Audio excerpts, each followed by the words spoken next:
Hello again, friends one and all. A fond welcome back to the chaos once again in episode 4, entitled The Catalyst of our Vampire the Masquerade Chronicle, Sydney by Night.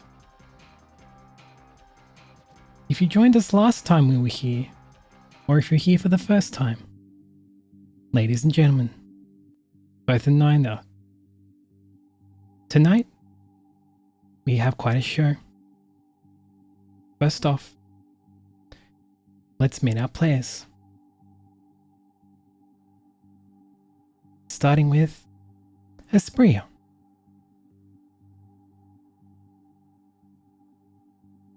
Hi, I'm... Sorry. Yeah. Hi, I'm Kediko. I go by she, they. I'm portraying the role of Espria, who is Clan Nosferatu. Next we have Victor. Hello, I am Derek, Dude 1 Billion here. I play Victor, pronouns are he, him, of Clan Bruja. Then we have Kira.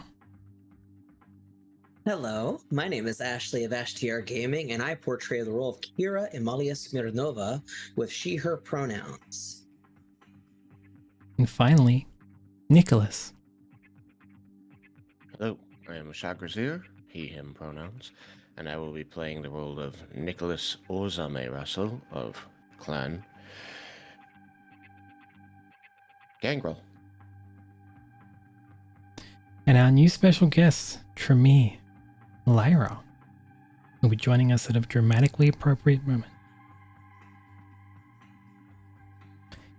In addition to the storyteller, I also portray Victoria Bassett of Clan La Sombra.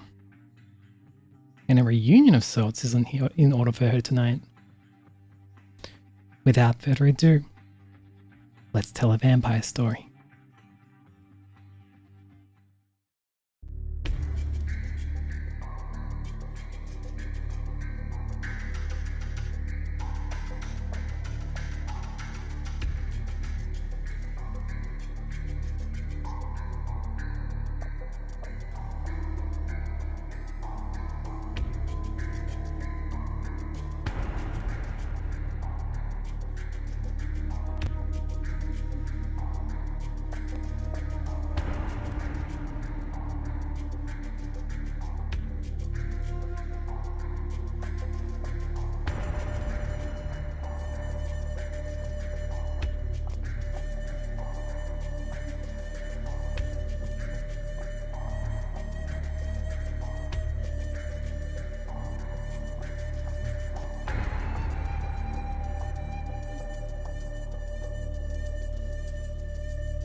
As our coterie and company wake for a new night,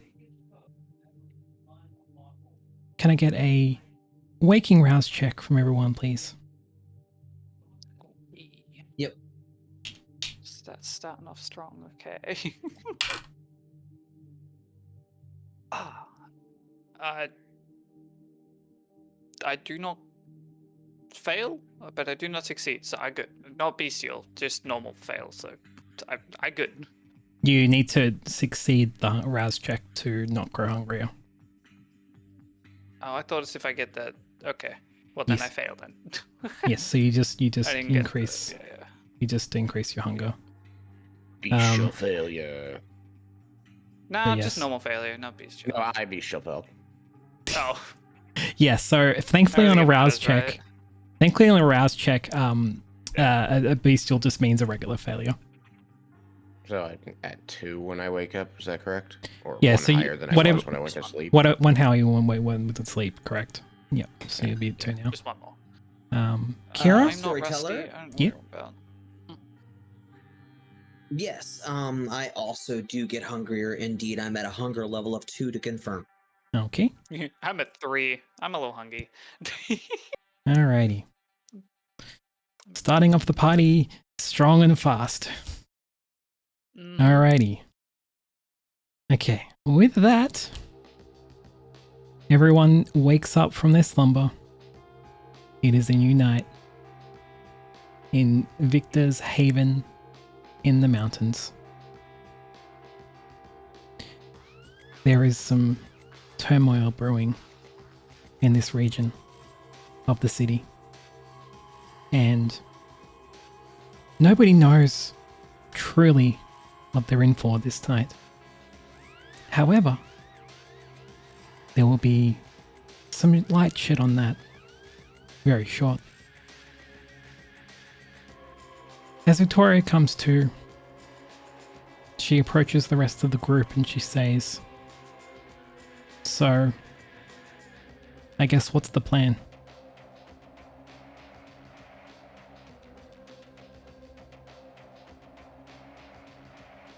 Well, I know that if I am, I know I'm not really going to make a decision for all of us, but I do think it will be wise first, since we're here in your domain, Baron. I think that the most important thing we need to do is try to figure out what's wrong here in the mountains, try to figure out what we can do to help make this place better, and see if we can be of any help. And I do want to once again humbly state that thank you so much for welcoming us to your domain and giving us a place to rest. We will provide what help I can, but it may be worth recalling the phone call from last night. We have some kind of trouble at Echo Point Lookout. Ah, And where is that? my understanding is it overlooks the Three Sisters Monument, which is a natural monument of 3 big rocks. However, my understanding is it's a stage for Camarilla antics, if you will. Mars might be there. Mars? Who's Mars? All right. Oh, You- yeah, you. Yeah. You don't know who Mars Sorry, Miss is. Bassett, please, by all means, my apologies. Yeah, Mars is an old confidant of mine who kind of went rogue and is now extremely loyal to the Camarilla. He's the enemy. Fun. He is Always of love friends Clan La betraying. Sombra as I. And he definitely doesn't use his, let's say, gifts for the right means. He is There's very something radical. that's actually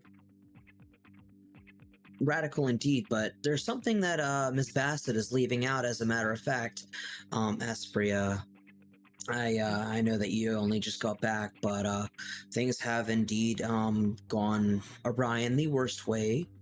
And so, aside from obviously being here in Baron Victor's domain to try to sort some other problems out, the other problem that exists with this Mars Patronus person is that supposedly he is trying to take over the world and put everyone under his princedom to claim praxis not only in Australia, but according to Miss Bassett, claim praxis over the entire world. Now, how does that make sense? How does that seem possible? How is that even feasible is beyond me. I personally, I'm not going to lie, I think it's astronomical. I think it's insane. I think it's ludicrous. But whether it's true or not, Miss Bassett, no disrespect, is that he does need to be stopped. Whether he's claiming praxis over Australia, whether he's claiming praxis in any part of Australia or the world, they do need to go down. They do need to be brought to an end, or at the very least stopped from their greater design. And so that's what we're trying to come to grips with now. Not only as we get to know Baron Victor and get to help sort out the mountains a little bit, but to also try to figure out exactly what we left behind in this hospital, because apparently there are also werewolves that we have to look out for. I heard about it last time when I showed up. Yeah, and I'm not looking forward to this because, as we all know, the one things that have an easy time killing us just Puppies. happens to be on the loose. They happen to be giant puppies. Yeah. Giant puppies is a bit of an oversimplification, but yes. Giant puppies. Giant puppies. Unfortunately, they're not friendly. Well, yeah, I know. Imagine riding one into battle. That'd be fun. It's like a wolf. I would. but humanoid. If you can tame it, sure, but I think they'll give you a few more scars before you can manage to do that. If you manage to do that. But alas. Oh, I managed to tame a bird. I'm sure a puppy is no different. There's no Now way I'm to Maggie. tame a werewolf. They're I human. concur They with have my friend. Yes. emotions. If anyone knows the exact ferocity of most animal creatures, yes, the gangrel probably know the best. I trust Nicholas on this. That's fair. As would I. And I think that, oh, please go ahead, Nicholas. Spend more than enough time around the creatures in my life. I prefer never to have to again. But in short, they really only exist to kill us. Oh, that's disappointing. Which is why I actually will, if I may be so bold, I would impress upon you all that if you ever do come across a wolf, not only run like hell and get as far away as you can, but don't worry about anybody else, because while I personally would sacrifice myself for my good friend here, Nicholas, I do believe that no one should have to meet the final death on behalf of anybody else. I think that if we're ever brought face to face with a wolf, we should probably not try to tempt fate, but if we're ever maybe, all together, maybe we have a chance. But I still would recommend haste, I still would recommend caution, and I would preferably not have to fight one, because they are a lot stronger than all of us. Yeah. Don't fight werewolves. You just run. As the discussion It is continues, generally a good idea, but some of us have some experience. Not pleasant experience, but have something for a rainy day. You have experience with wolves, Baron. My job here is to deal with any problem the anarchs wish to deal with in a violent manner, be that Camarilla or other supernatural creatures. Yeah. Not to call everyone off, but we kind of got a little sidetracked. What were we planning? as the How to go conversation about, Mars Patronus. Oh, As- sorry, go ahead. as the conversation continues, Victor receives a message on his phone. It's from one of his followers in the mountains. The text reads, "Something is planned for tonight. It's Mars. He plans to make a scene at Echo Point Lookout at around midnight."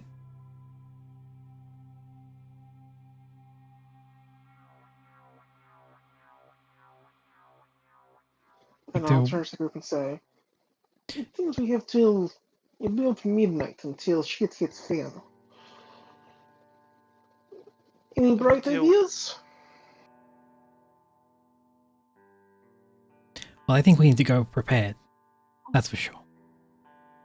Do we have any utility in this place? Is there anything we can use to defend ourselves if she hits the fan? There there's certainly some small arms, a few specialty items. Nicholas, if you want, come with me. Here's something I think I would like you to take. Everyone sort of huddles around and follows Victor. He Is seems it to a go down knife? He seems to go down some corridors and into a sort of a weapons bunker, sort of something that is sort of akin to an armory, makeshift armory. As you walk in the room, This seems cozy. you see quite a lot of stuff. Victor wants you to show you something in particular. Growing up in Soviet Russia has its perks, and I have something that I consider a parting gift from the motherland that I saved for just such a day. But as you have shown some hesitance in working with this group, which I can understand, given its danger to both them and us, I thought you should have it.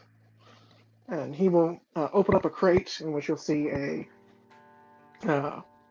cylinder that most would recognize as a grenade of some fashion, with faded white Russian text on it, which I imagine Kira will be able to read the words white phosphorus. Oh. That certainly is something White special. phosphorus. Yeah, that stuff's very illegal. But if worst comes to worst, that could be useful. One of the few things I've seen take down those mutts. Yes. Well, I've certainly never tried a grenade on them. Yeah. This is a very special grenade. The only thing I would be cautious of is it doing damage to some sort of the environment, leaving some evidence that we were there. However,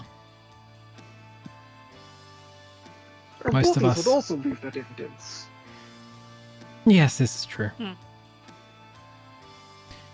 There's not much of a concern there, but these are probably something we should have in our back pocket if things go south, as it were.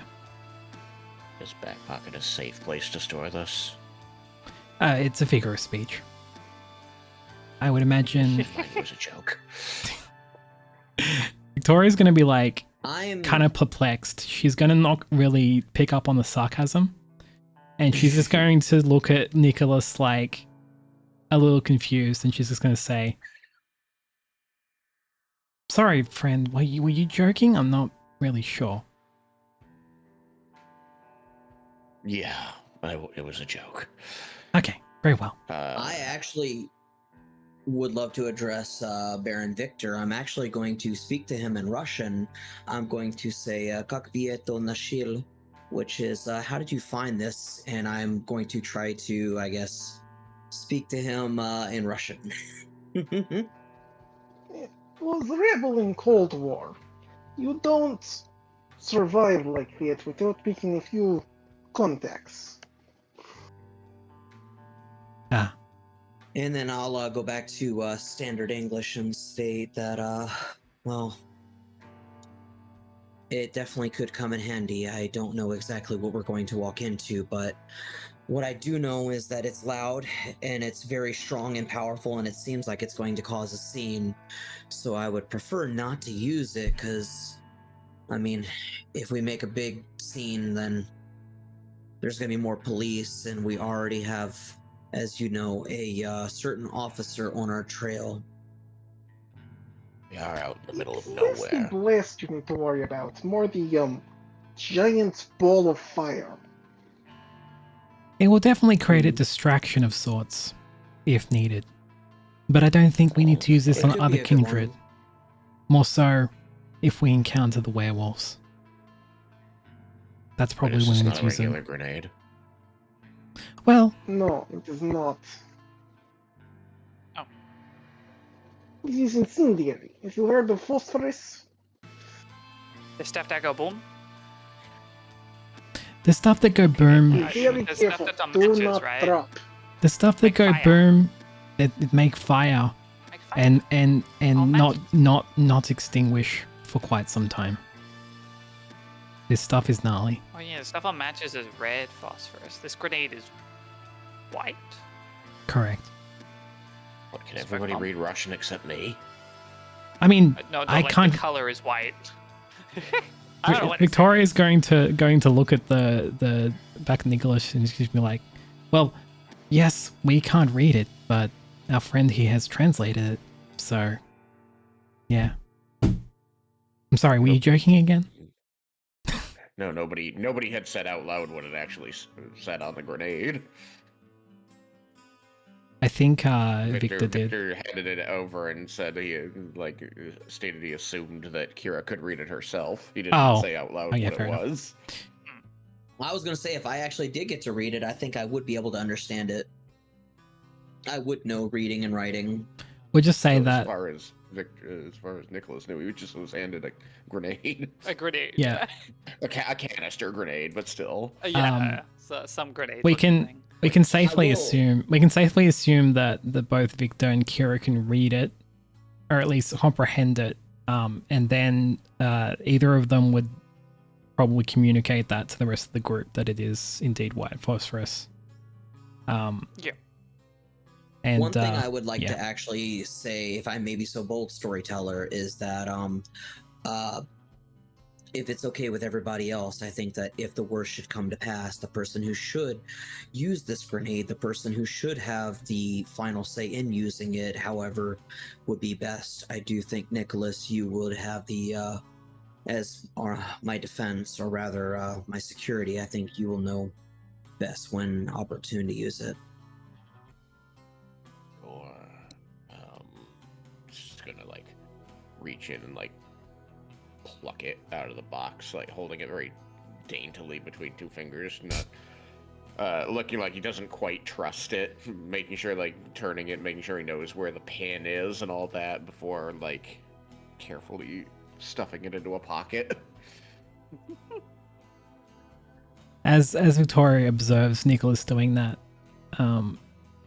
she turns to both Kira and Victor, and she says, "Is there any kind of particular handling of that thing that we should be worried about? Should it be in some sort of container so it doesn't accidentally set itself off, or what have you?" They're relatively stable. Just don't let another vampire with celerity get their hands on it. Noted. Also, probably don't pull the pin and let it go. It might. Most pins tend to have a locking mechanism, right? Pull pin, wait for spoon to release, and then chuck it. It might have a 5-second fuse, but you must pretend it has 3 seconds. You do not want to be close to this thing. Right. So, what does close mean? What's the what? Throw it what, and how... run. Throw it and run. How far away do I need to be from it? What's the Probably as blast far as our radius legs or can whatever? take us. Victor will recommend a minimum safe distance. Okay. If I had to guess, my good friend, I would say preferably be at least a good 20 to 30 feet away. Can't really trust Russian explosives, to be honest with you. I feel like it probably has a tendency to be a lot stronger. Probably is a lot stronger than we realize. I have 1 dot in academics physics specialty. Can I roll? Same. Yeah, see go if ahead. I understand. Go ahead and do a wits and academics roll with yep. If you're including a hunger die. I have 2 hunger die to put into it. Speaking of hunger, I am quite hungry. We're up Yes, in the well- mountains, aren't we? No people. Well, the immediate vicinity has 3 successes. Yeah, sure. You can determine how dangerous this improvised explosive is. You definitely want to use it with caution. and you would be able to ascertain that it's reasonably sound in terms of it not activating on its own, but just be careful. Just be cautious. I know enough. In response to Espria, there is in the immediate vicinity of this haven, there is no one but the four kindred. But outside, within a few kilometers easily, there would be people to feed on. I imagine if you get underway and get down towards the meeting point, essentially, you'd be able to feed on the way pretty easily. Okay, would I be able to, I guess, get Maggie to scout, potentially?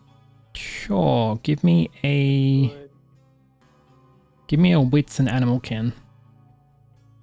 Okay. Include your hunger die. Yeah. So 3 for animal kin, and wits is also 3, so place 1. Actually, no, place 3 because I'm quite hungry.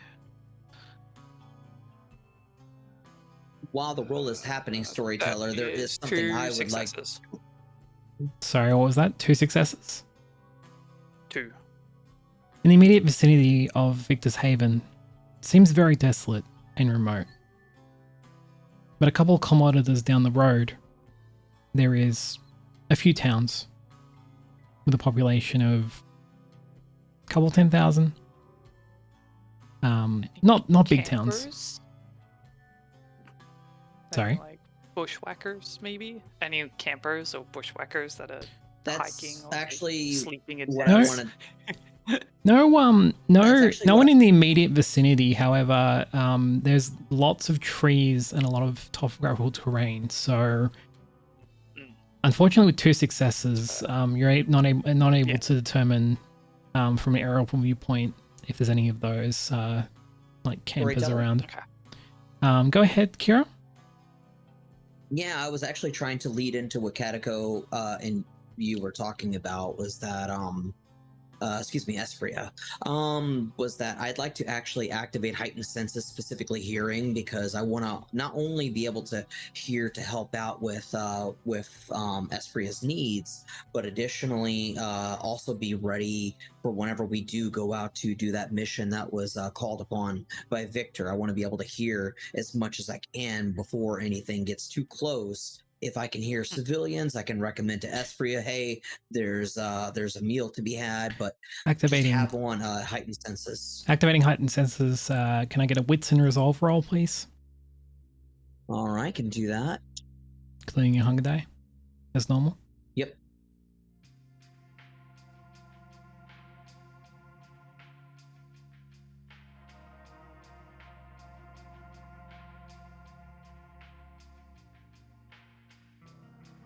All right.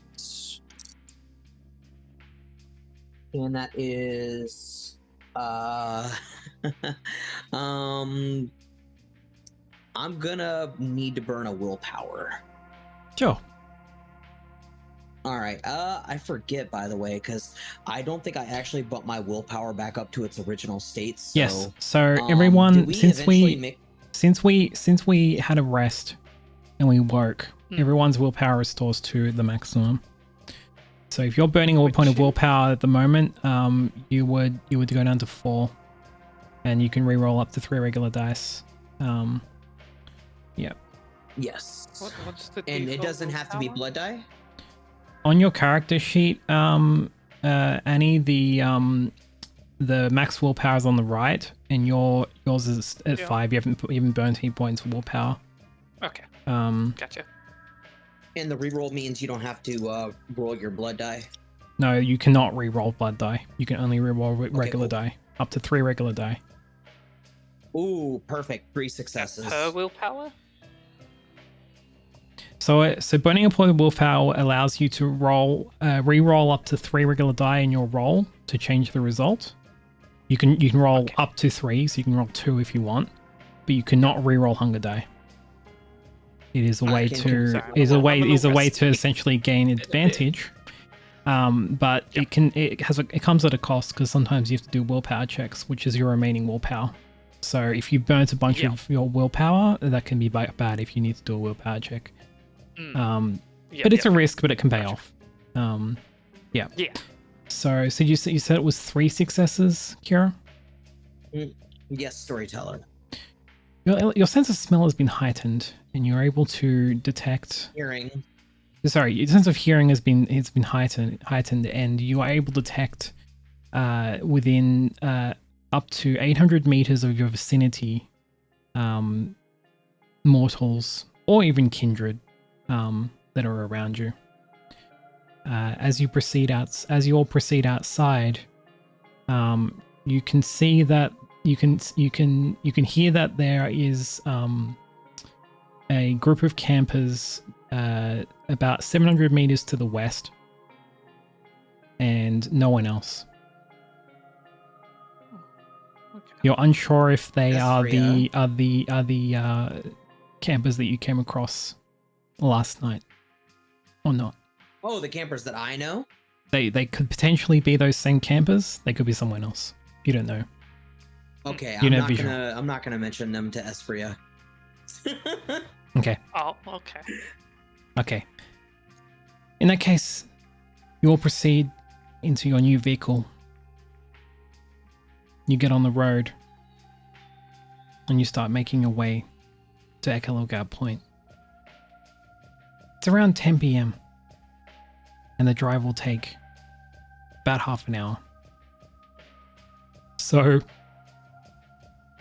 as you make your way down the road, you pass through a main town. Do we want to stop to see if our friend here can tackle some urges? Espria Fine. will kind of ask, like, hey, do you think we can make a stop? I'm kind of getting hungry.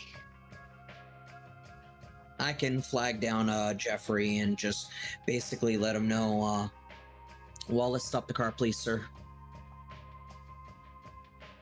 The car stops at a parking lot in the east side of this small town. We don't have our driver with us. Oh, you're right, we don't. I'm so stupid. My apologies. I just realized Yeah, it would be that Victor. you're right, we don't. Thank We you. left him at the rest stop with the old car. He's off Yeah. destroying that. Oh, Who's running yeah. Jeffrey? Yeah. Yep, Okay. yep. All good. I Victor forgot would be because driving I just then. realized who's Yeah. driving. Victor will be driving. All right, that Yeah. does make sense. You know what? My apologies. Yeah. As you pull up I'm to used being this pampered. this parking lot in this I guess department store complex in the east side of this small town, you take a stop and you see that there is, like, around you there's quite a few cars, and quite a few people just sort of out and about and just going to the various stores in this little department store complex. Any housing, perhaps? Any residential area? It's a commercial area, so it's mainly just various shops. Most of which are closed at this point. It's mainly just like a supermarket and various things that are open late. I can actually help right here with this, if I may, storyteller. I'd like to focus in with my my heightened senses. I want to think about, like, to an isolated area. I want to use my hearing within my 800 meters. Can I listen for someone who's specifically isolated, maybe alone in an alleyway, whether they're stumbling, whether they're walking, basically someone, or maybe a couple of someones who are just much more isolated to other sounds in the area. Since we're in a new scene, give me another wits and resolve roll. Copy that. Okay.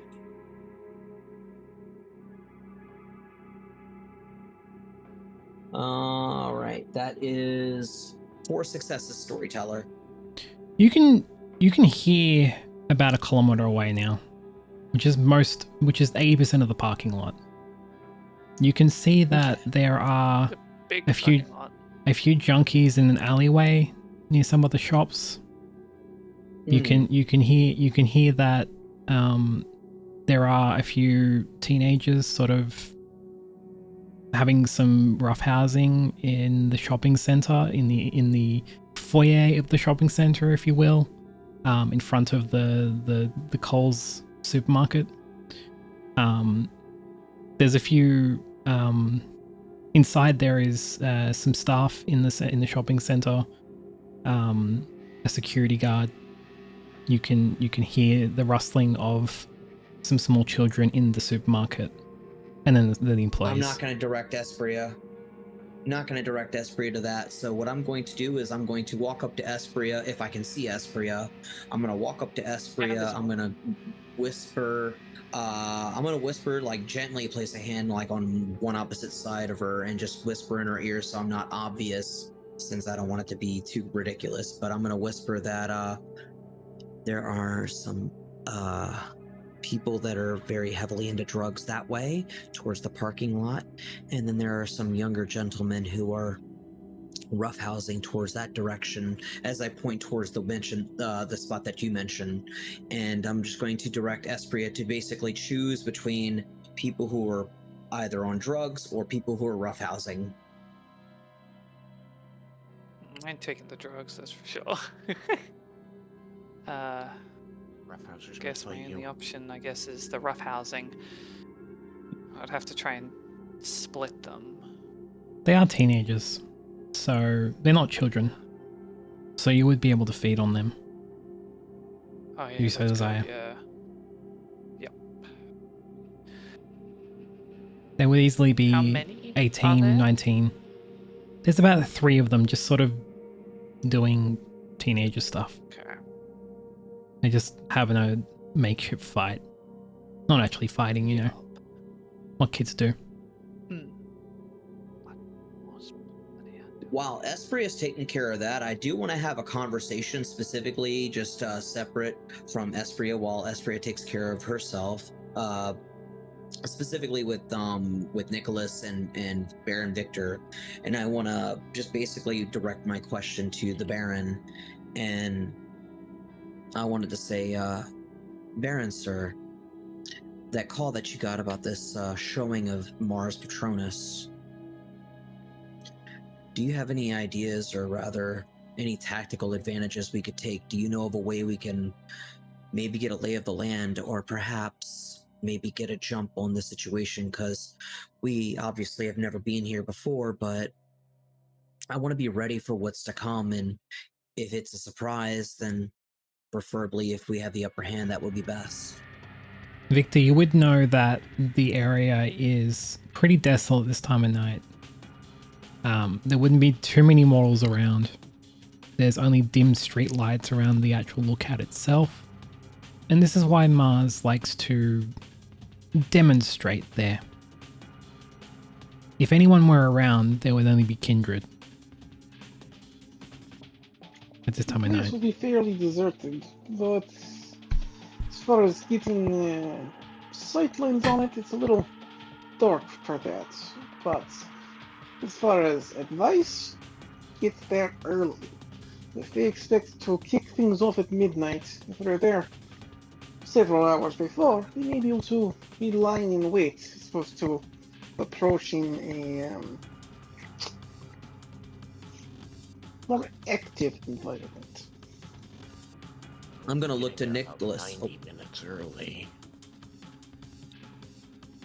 Yes, true. We got plenty of time. 90 minutes early is good. As head of security, Nicholas, as we're getting there early, what do you think will be the best approach? Should we be at a distance? Should we be as close as we can be but unseen, or in disguise?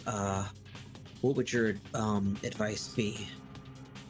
My advice would hinge on... Baron, why do you call it Echo Point? Is it a place that you normally control? It's just the I'm name of the going to direct that location. to the storyteller. It's just the name of the location. The actual location is known as Echo Point Lookout. It is the lookout to view the Three Sisters Monument, which is a natural monument in the mountains.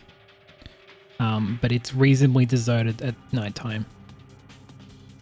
So that's why I'm not really sure why it's called that, but that's just what the name of the place is called. Okay. I guess then the question is, you said that there's streetlights. Do you know where they get their power from? Because if we can disconnect them, just black out the area, it'll be a little easier to operate, especially given I can see in the dark and blend. Victor would know that the area is pretty dimly lit at night, and it doesn't really need to be lit up too well because there's no one really around. However, you also know that there is an electricity substation not far from that location, but messing with it would take out the power in the area. But most of the residents will probably be asleep. So yes, there could be a power malfunction that is intended by the kindred. And the mortals will probably see this as just a routine blackout. So there isn't a possibility there. But doing so would require a little bit of perseverance, I guess. And there's, of course, the other concern that this is going to get attention. Government facility is tampered with, has problem, whatever they think it is, someone will be sent out. I think we'd be better off with the dim lighting as opposed to no lighting, as long as there are no witnesses around. Well, here's my thinking. The primary problem, right, is this Mars Patronus guy. We know he's La Sombra, so we know he operates even better in darkness, but he's also supposedly got a group of others with him. May include werewolves who don't function as well as the La Sombra in darkness. That's why I was thinking we might do that. At least get the advantage over most of them. There's something we haven't also considered, by the way, Nicholas. It never occurred to me to think about it until now. Obviously, Mars Patronus would at least have some support, not just among the Camarilla, but from his own personal relationships. So, if he's trying to claim Praxis, maybe he's already got a herald. I mean, I imagine he's already got himself a bunch of supporters. The question is, why is he operating the way that he is? Because this isn't how the Camis operate. I can shed a little bit of light on that one. He's kind of a maniac, to put it simply. But the Camarilla like him because he gets results. He's a radicalist. He will stop at nothing to achieve the goals of the Camarilla. So, while his, let's say, strategy is unorthodox, he gets results. That's what the Camarilla care about. Results or not, whether he's going to cause a scene and cause a panic, or whether he's going to, what I believe he could do, if he's going to make a spectacle, maybe I'm wrong here, which I'm open to being wrong, but if he's going to cause a spectacle, I would have to assume he's not going to put his face out here. He's not going to make himself known and, basically put on a big show. I think he's going to have to do something else. But if he does put on a show, he's going to maybe consider a herald, maybe consider a voice or a patsy or someone who's going to speak on his behalf.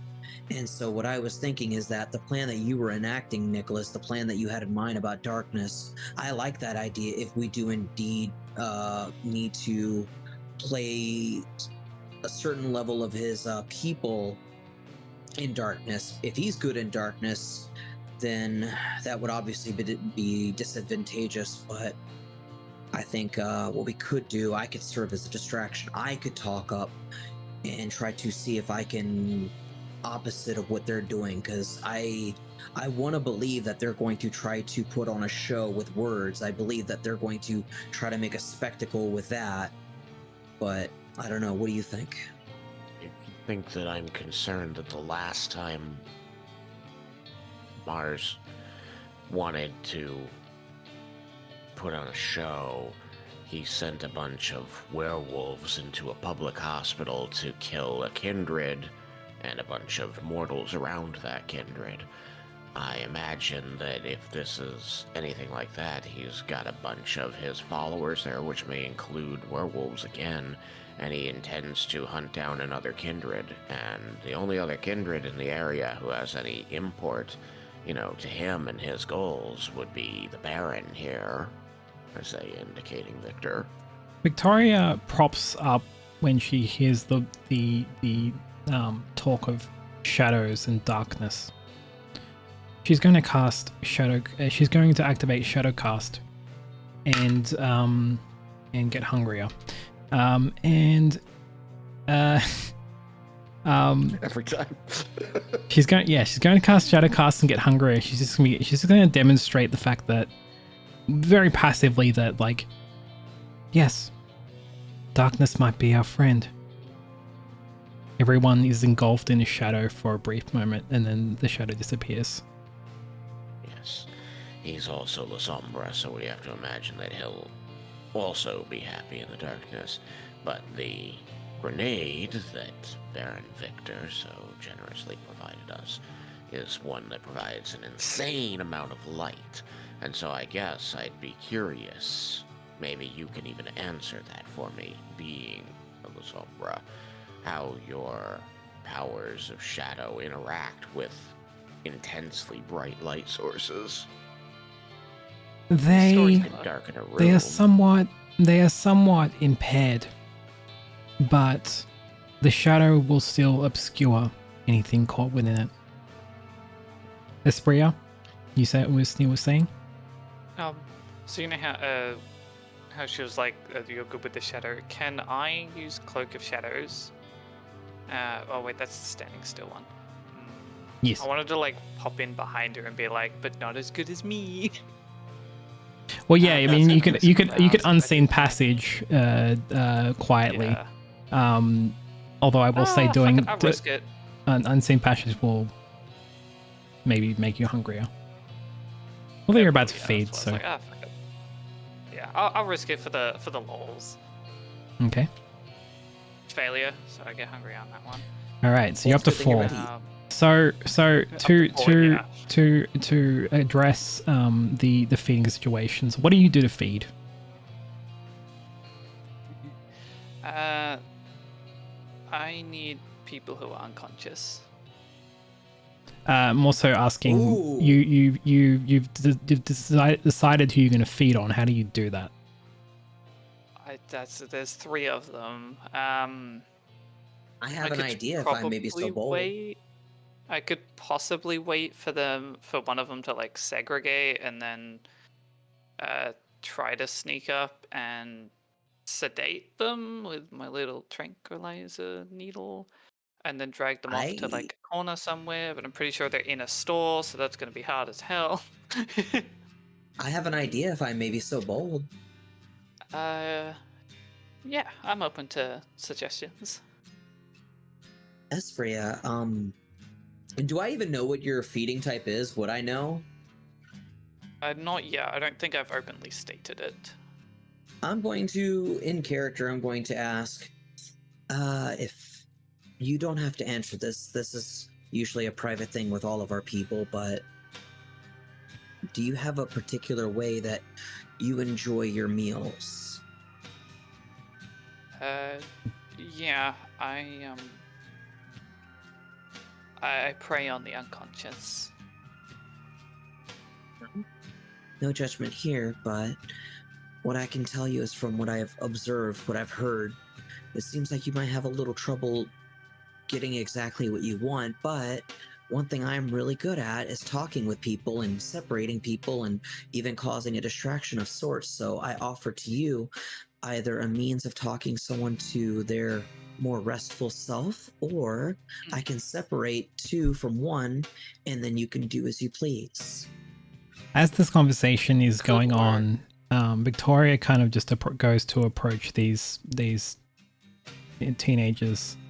She doesn't get close enough for her to be seen by them. Yeah. In fact, she would have activated unseen passage, and she's at 4 hunger now. Nothing. Who's gonna steal Like, your meal? So she goes and investigates these group of teenagers without saying a word, and That's fair. she then returns to the group, gets out of unseen passage, and probably startles the rest of the group. And she says, "Yeah, I think they might be on something. They might be drunk. That's why they're roughhousing." Oh, As she appears, the rest of the party seems indifferent to her reappearing. I guess they're used to it Well, if by I now. may be so bold, we don't have a lot of time to kill left. We still need to get your hunger sorted, and unfortunately, Miss Bassett, you also don't look like you're doing so well. So, if I may recommend, you have the option of feeding on some people who have been under the influence of drugs, and I've already recommended Espria, the people who are roughhousing. So, if you would like to take your lead with that, I'm going to assist Espria because we do need to preferably enact our plan and get set up as quickly as possible because I don't want to miss our chance. Victoria pulls a blood bag from the hospital. Victoria pulls the blood bag out from her jacket and says, "Oh no, all good. I'm good." She's gonna sip on the blood bag like a juice box, and just like to Preferably hunger. not in public. Preferably not in public. She's doing it it's covertly. just box, it's fine. Yeah. Middle of the night. Yep. My only real issue is cameras. Shops tend to have a lot of cameras, though they Correct might me if I'm have wrong.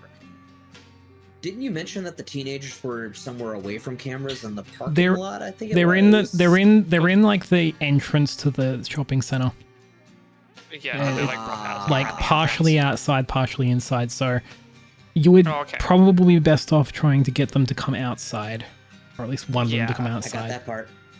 Yeah. Espria Can I use heightened sense to see if there's any particularly dark kind of covered areas that I could potentially hide in or feed somewhere that won't be immediately noticed?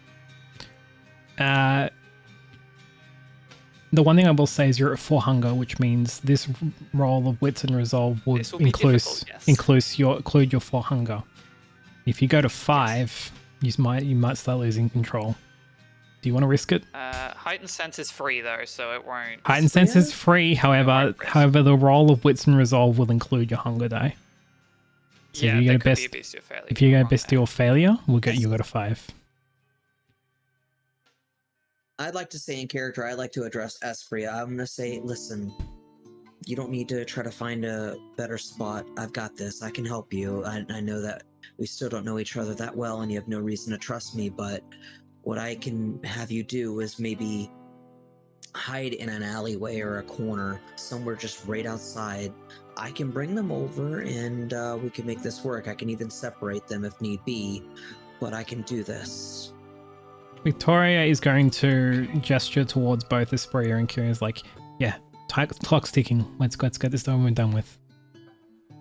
All right, that's where I'm going to start approaching I'm going to leave Espria so that way Espria can get into position wherever that may be, and then I'm going to approach the gentleman, and I'm going to say, don't you young men have somewhere better to be than fighting in front of a shopping center? One of them will respond to you, and they'll be like, "What are you talking about, lady? We're just having a good time." They're clearly pretty intoxicated. They stumble through the entrance to the shopping center. One of them does. As they do that, they approach you and they just sort of slur in your face. It's like, I want to have fun. Why are you not letting me have fun? Actually, it seems like you've both been having a lot of fun. In fact, so much fun that not only are you nearing a drunken disorderly, but you could also come to blows and get yourself in trouble with a charge of assault. So what I would recommend is that we kind of dial it away from public eyes. You're in front of cameras, you're going to be in front of other civilians. This is a shopping center where you can get in a lot of trouble. Why don't we just go somewhere where you can actually still have fun, somewhere where you can be relaxed, maybe even still kind of play around like y'all have been, but not have to worry about getting in trouble with the police. The other two have completely not noticed the fact that this guy has separated from his friends. They're just having fun and just tumbling around in the entrance of the shopping center, blocking the way for anyone trying to enter. But they are completely unaware of the fact that one of their friends has distanced themselves from the group. As the guy is speaking, he nods off in front of you. He's having a bit of a nap. He's had a bit too much to drink. Storyteller. How... As he stumbles over and then falls asleep, there is a few onlookers, but they're not really paying much attention to the what's happening in front of the shopping center. They just go past and just ignore what's going on. I'm going to place his arm over my shoulder. I'm going to apologize and say, it's okay, ladies and gentlemen. Just someone having a rough night. Please go on about your business. I apologize. And I'm going to try to get them to somewhere where they can properly get out of the way. I'm going to lead them down a alleyway, like a dark alleyway, or maybe like near the shop where like maybe the lights aren't casting. I'm going to try to just basically get them to be planted against a wall, if I may, or could. So, Espria, what were you about to ask? I was just about to ask, how close do I have to be for Bloodhound to work, and do I need to do a check for that? It's under merits. You do not need to do a check for Bloodhound. You determine that this individual is a cleric residence, which matches your residence. So, yeah. Cool. You're not that far away. You can determine that.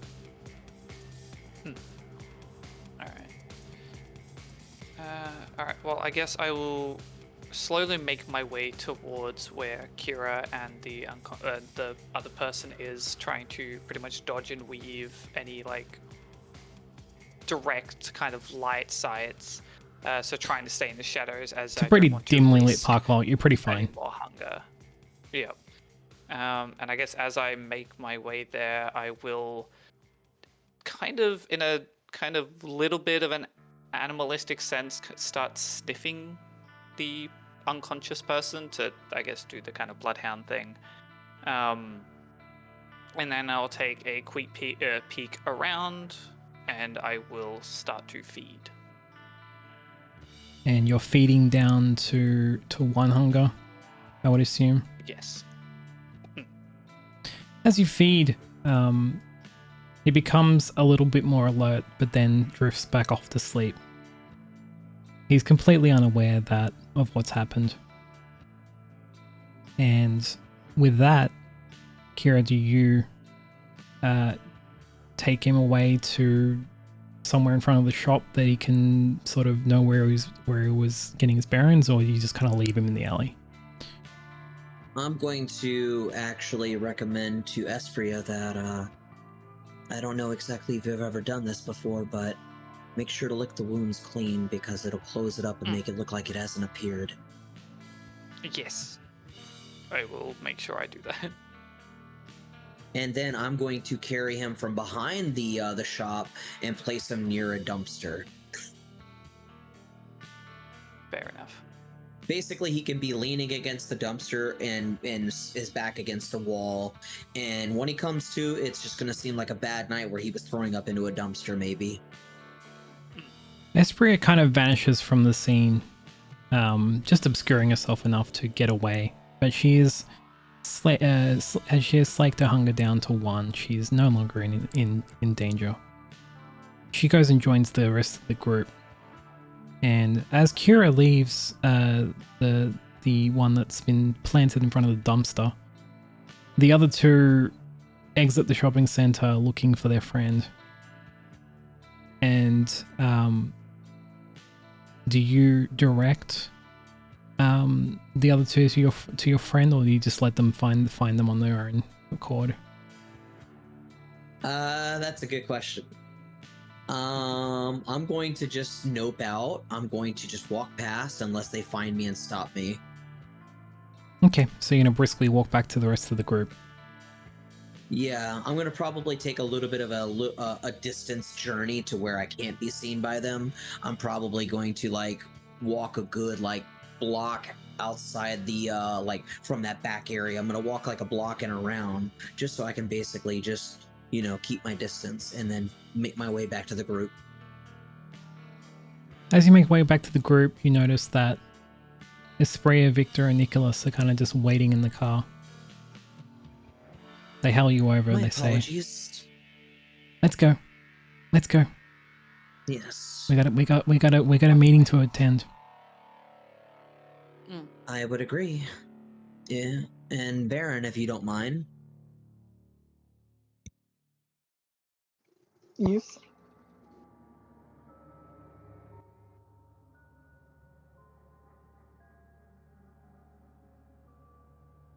Are you just implying he should start driving? Yeah. Oh, yes, sorry. I should have been more clear. I think he was waiting for a question. Victor was kind of just looking at you very blankly and just be like, "Yeah." She's going, and Victoria's going to pick up on it, even though this is not something usually picks up on socially. She's going to be like, "Yeah, let's go drive." When I Victor starts the car. heard let's go, I was like, Victor, if you don't mind, that was basically like me trying to cue it up for like, feel free. Yeah. Victoria is like, "Yep, we got something to do tonight." Victor starts the car How and much time starts do we have left? starts to head off towards Echo Lookout Point. It takes about 20 more minutes to get to the location. You get close, and it's close to midnight.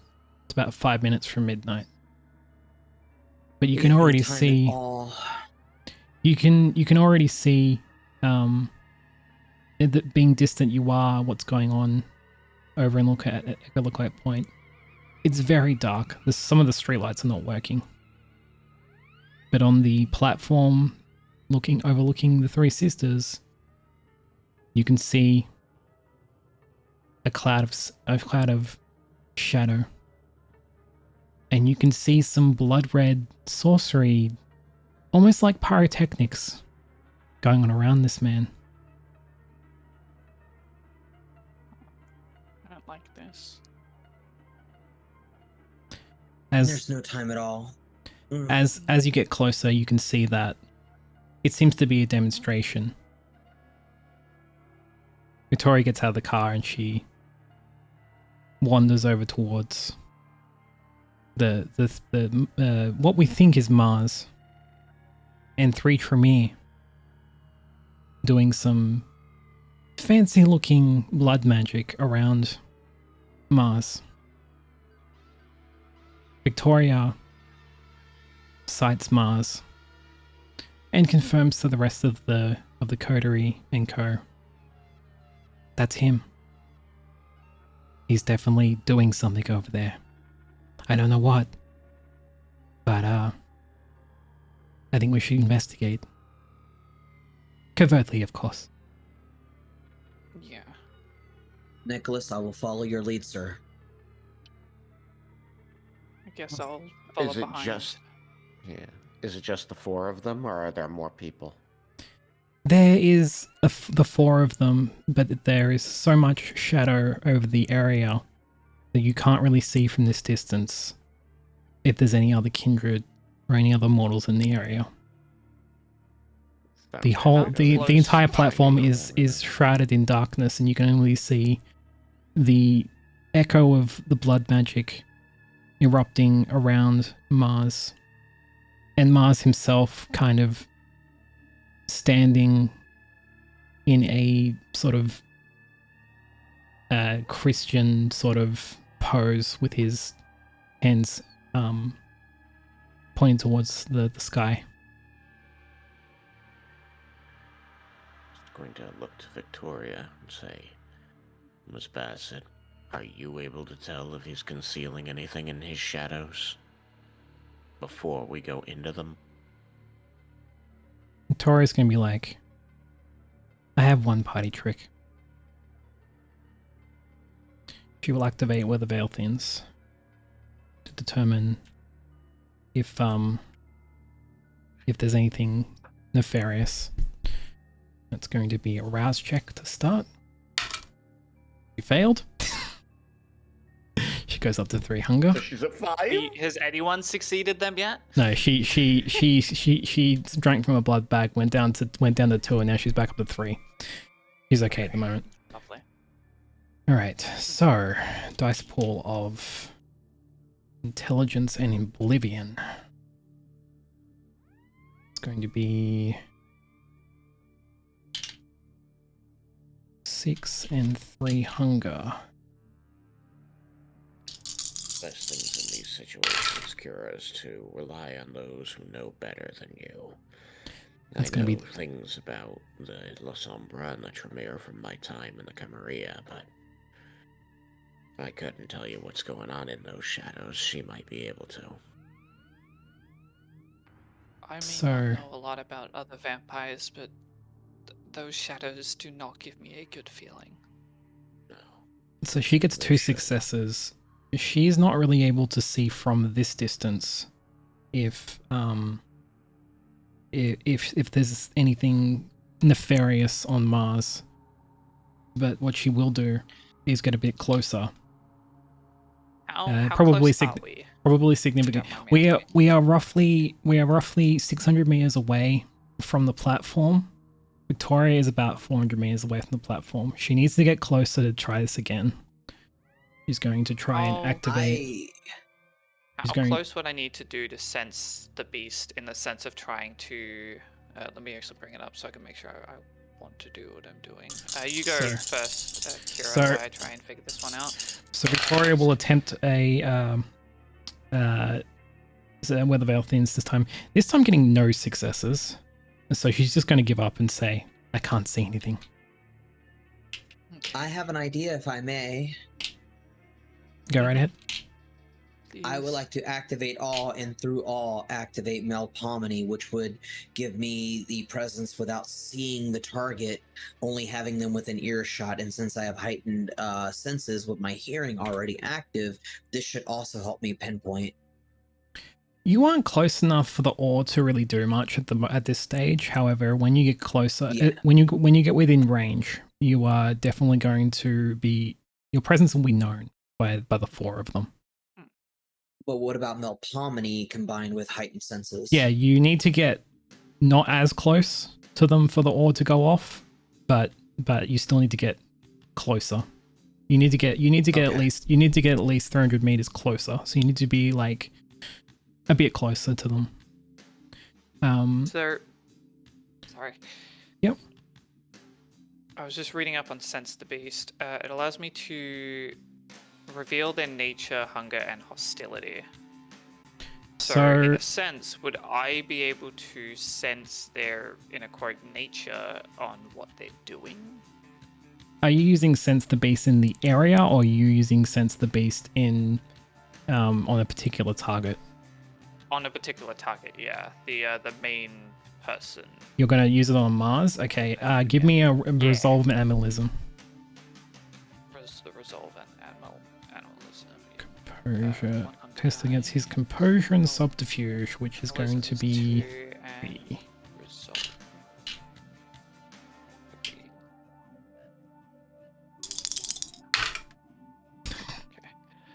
So that's 5 total, I believe, because animalism plus resolve. Yes, then you add your hunger die to replace some of the regular dice. 2 successes. Come on, You I'm easily great you today. easily are able to determine what Oh, that's what nice. Mars's motives are. He's not hostile at this stage. He's just Okay. trying to put on a display to intimidate kindred in the area to follow and serve after the Camarilla and fight for its uprising. That's his nature right now. I'm going to. He has two Tremere that are completely loyal and faithful to him and the Camarilla. There is one Tremere who's not so, how do you say, loyal. Okay. But you can't really see them well enough at this stage. Yeah. I don't know if this is going to give too much information. I can sense that the person in the center, Mars, I think, they're not immediately hostile, but I'm also sensing another person that has a little, like, there's some sort of disloyalty kind of in the air. I can't pinpoint, but I'm feeling something, some sort of resentment. I can't pinpoint it. I don't know if that's useful, but I just wanted to let you guys know that. As the spray is speaking, Victoria gets quite a bit significantly closer to the platform. She's curious. She thinks she knows who Espria is talking about. Do the shadows extend off of the platform? Is she entering the shadows? She's not close enough to enter the shadows yet, but she's basically on the cusp of entering the shadows. However, since she's La Sombra, the shadows don't really hinder her at all. But she hasn't entered the shadows just yet. She hasn't disappeared from view. She's gotten close enough to. Nicholas is just worried about going near the shadows just because his time with the Camarilla and outside of it, he knows like enough to know that going into the shadows is a bad idea. Not that they'll be hindering, more that they're telling. Yeah, would the shadows affect me in any way? I know I'm not necessarily the same clan being Nosferatu. As a Nosferatu, you can navigate the shadows better than most kindred can, but they wouldn't really affect you too much. However, if you step into a shadow, you won't be able to see immediately about 200, 300 meters ahead of you or anywhere around you for that matter. So they will impair you, however it won't give you enough of a hindrance to really affect you, I guess, mentally. Okay. Yeah. Yeah. So it won't like completely blind me, but I still won't be able to see clearly. It's not like a shadow spell in Dungeons and Dragons. It's more like a slight impairment of your vision, your extended vision. Yeah. Or your immediate vision. Yeah. Okay. Gotcha. Yeah. As Victoria approaches, with Victoria sorry, go ahead. So with Victoria approaching the shadows, Espria kind of wants to. Do I notice that though? Do I notice her kind of creeping closer? Everyone can see that Victoria is getting quite close, but no one really seems to stop her. It seems. I would like to kind of stopping that woman. I guess pitter-patter my way through to not draw attention, and like if I do make it to her before she enters, kind of like tug on the back of her shirt, jumper, clothing, and be like, hang on, wait. As Victoria approaches the shadows, she kind of stops for a moment just before she enters the shadows, and then she feels a little bit of a tug on her jacket. She turns around. She sees the Nosferatu kind of urging caution. And then she turns towards Mars and notices exactly who is the one that seems a bit disloyal. And with that, we're going to take a quick 5-minute break. See you in a minute.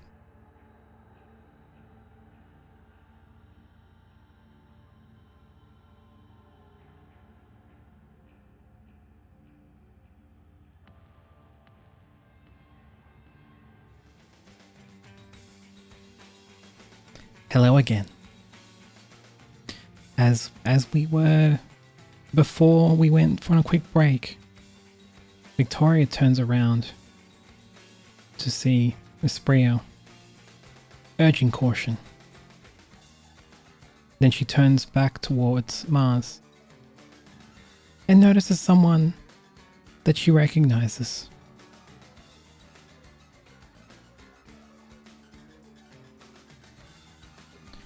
She notices someone that she once knew.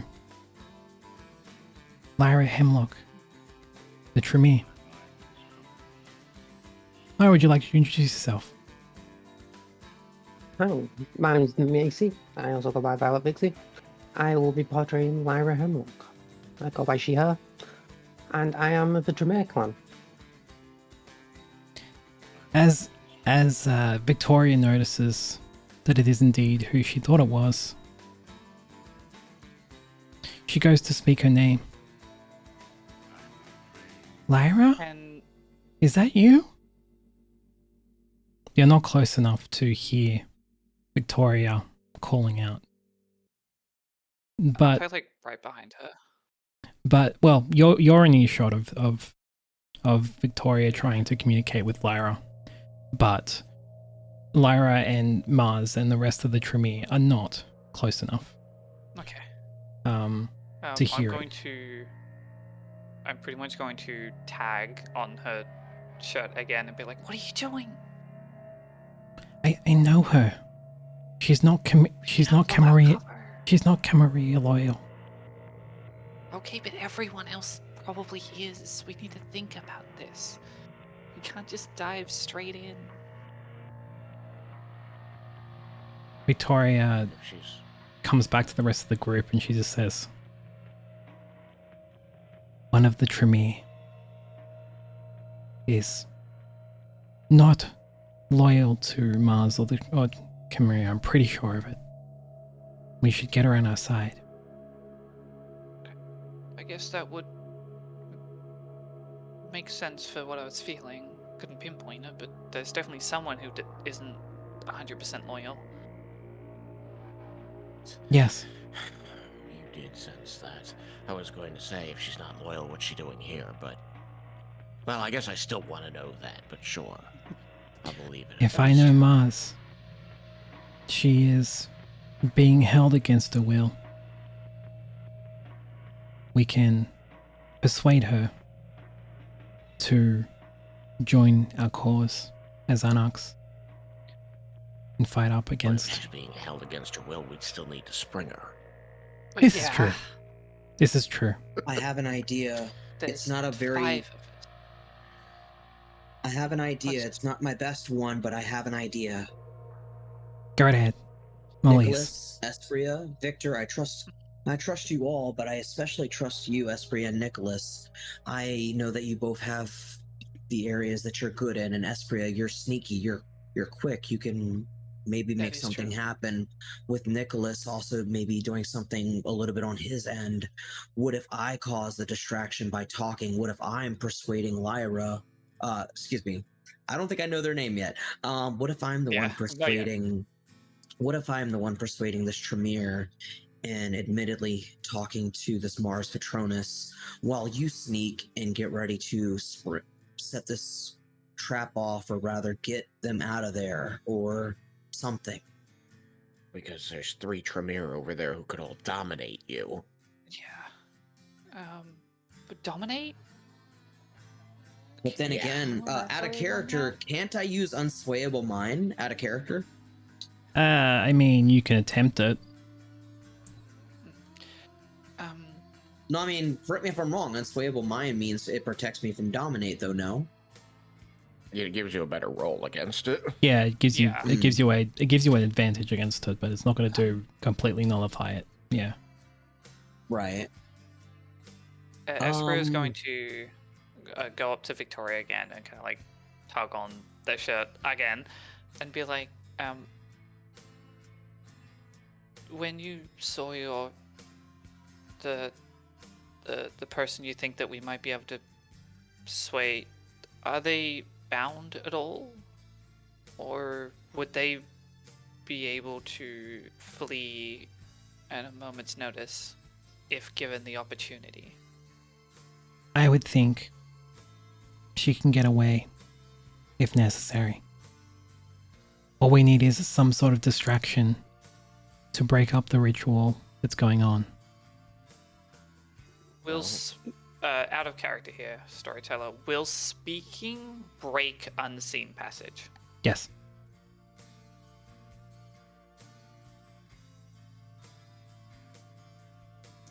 Would I be able to, even if I have to do a roll here, what is our, I know there's pretty much shadow everywhere, so it's kind of hard to see, but what is our area in the sense? Like, is there, I know there's a stage area, is it like a courtyard where like they're in the middle of it? Is there buildings around, trees? There is a cafe behind the lookout point that's completely closed. There's no one there at the moment. The platform that overhangs the rock face is a built platform. It's a wooden platform that is quite a significant area. It's about 20 square meters in a circular formation, and it's mostly shrouded in shadow at this point. Okay. We don't know what we're going up against, if there's anything else in that shadow. Yeah. I was thinking about going across the rooftops, because obviously roofs of buildings aren't exactly the most illuminated. There's place. a roof on the cafe, and you would have the vantage point of the I was just wondering lookout. how many buildings are surrounding the area as well. Like, So you have a quite open, so that there's very few buildings for me to kind of skip my way across. There's very few buildings apart from the cafe, and as you get closer to the point, it's extremely open, but it's a very dimly lit. I want to say something, if I may, in character, of course. I want to say, it seems like everything we're coming up to now is about a distraction, and I can only think of two. I'm good at talking, I'm good at creating a distraction and getting attention, but if we wanted to do something differently, we did actually talk earlier, Baron, we did talk about this earlier, Nicholas. You do, Nicholas, have something in your possession right now that can not only cause a distraction, but a big distraction. If I may. I know, I've been waiting to speak. Hang on, I need to ask a question. Sure, go ahead. I need to understand if we're below Echo Point or if we would be approaching it from the parking lot side. There's a road that goes below, that goes adjacent to the point, and it is a very open wooden platform that is. I'm looking at photos of it right now, and I just wanted to know: are these people standing up on the because there's two tiers to it? Yes. So are they on the upper tier, which has the road coming up to it? Yes, or the upper are tier. they on the lower tier?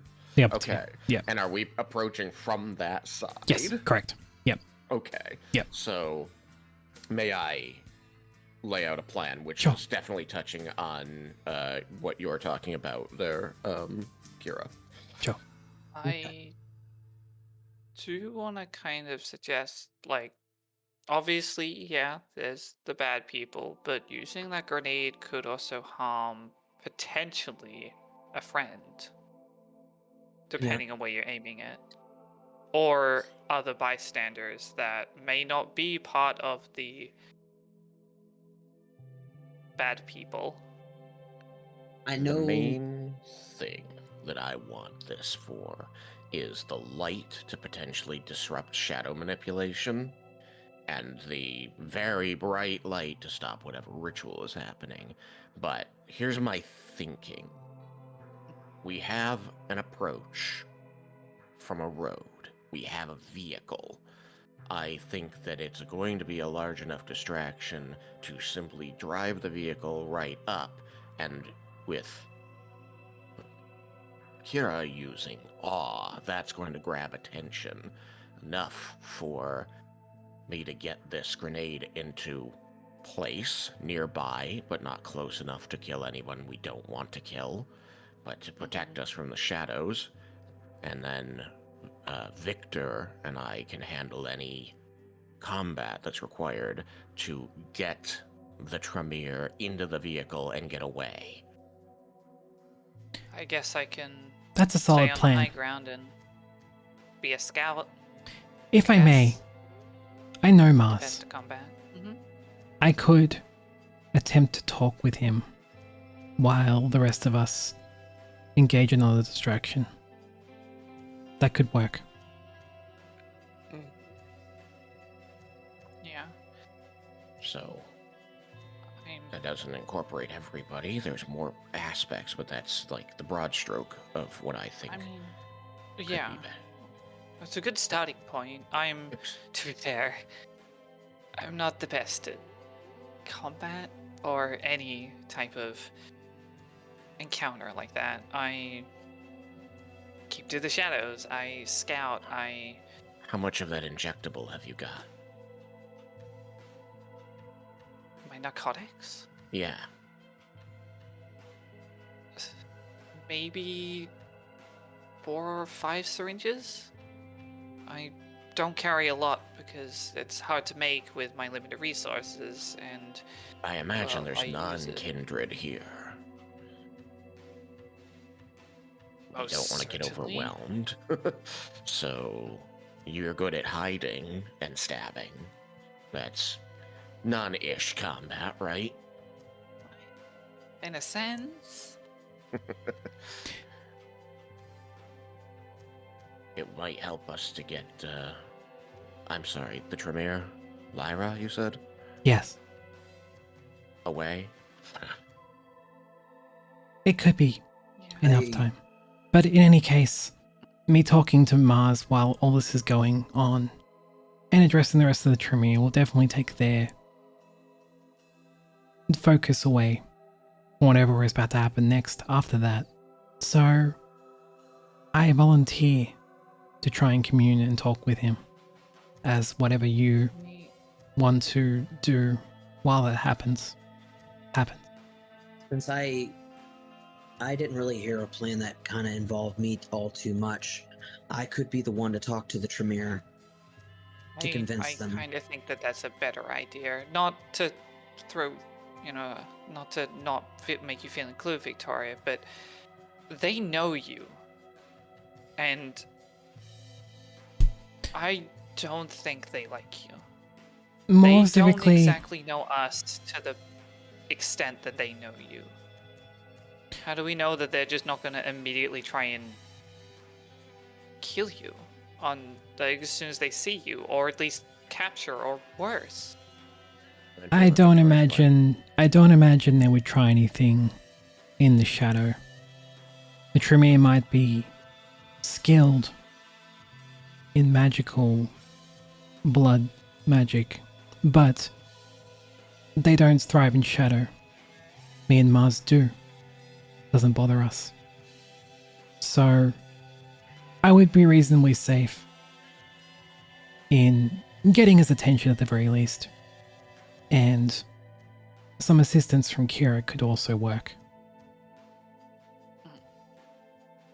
Alright, so, revised plan. Drive up. Kira and Victoria address the group. Getting their attention. I have the phosphorus ready to either prevent their attack or cover our escape. We get our hands on Lyra. Victor and I are the muscle. And Espria is taking out anybody who's not kindred. Sounds like a plan. How do you feel about that, Espria? I'm still not confident, but if everyone else thinks they're confident in their ability to do the plan, then I think it's at least worth a shot. I To think be this is the clear, best we I have. assume I'm driving? You're driving and then you're fighting alongside me, Victor. We'll cover I our can't escape exactly with the reach the phosphorus. pedals. With a Yes, with a, nobody with wants you to with a drive this, Priya. reasonable consensus from most of the group, Victoria says, "Well, no sense in waiting." She pulls No sense in Kira waiting. she pulls Kira out close, and they both wander towards Yeah. Mars and the rest of the Tremere. As that's Just happening, one question for you, storyteller. go ahead. If I'm on top of the vehicle and use Cloak of Shadows, since I'm technically not moving, would I still stay in Cloak of the Shadows? Yes, you would. You're Okay, remaining I'm gonna still. do that. I will be on top of the car. Okay. All right then. Spray riding, As the right? tunnel is happening- Surfing the van, and Yes. and Kira and Victoria are approaching the Tremere and Mars. Basically, Baron Victor was saying something. Yes. Before that, as the huddle is happening, I'd like to be activating my powers before things Yep. hit the fan. I would also like to add Unswayable Mind, if I may activate that now, Storyteller. Okay, so Victor, what would you like to activate? Let's see. Let me double check the names of all these.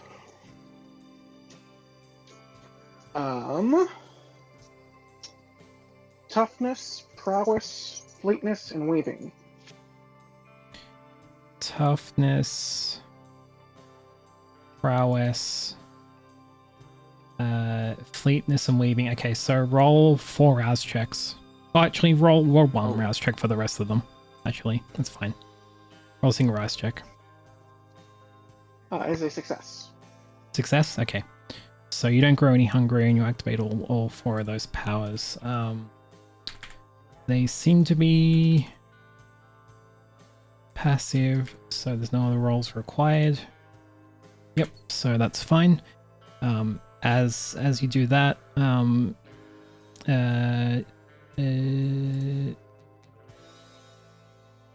Kira wanted to activate Unswayable Mind. Which is free and passive. You basically have it up all the time anyway. Yep. Okay. Alrighty.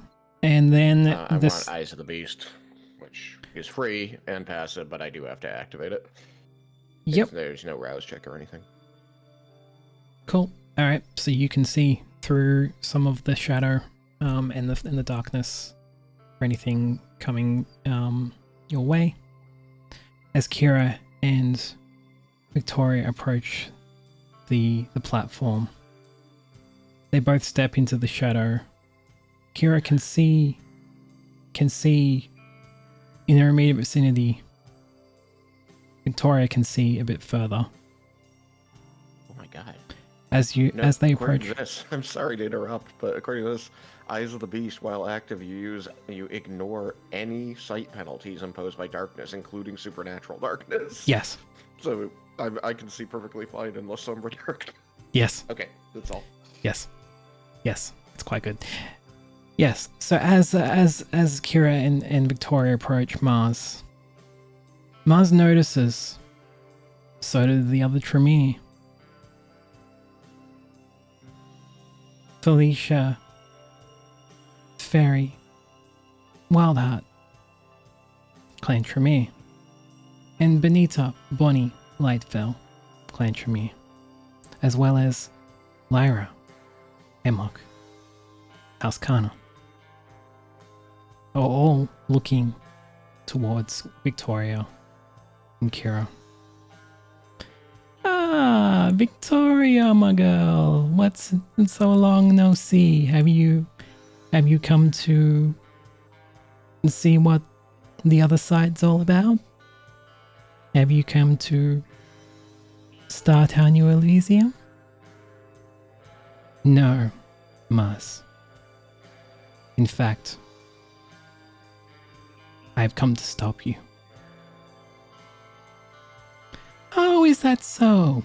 Well, I hate to break it to you, but, the Camarilla are going to take this territory back.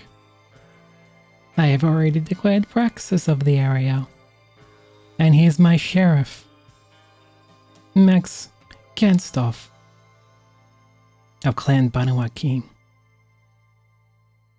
You see a figure approach from the darkness. He's very tall and very armored. Yes, so as I said, Miss Victoria, do you really want to try and stop us? She's going to look over towards Lyra and she's going to be like, Lyra, you're not loyal to him, are you?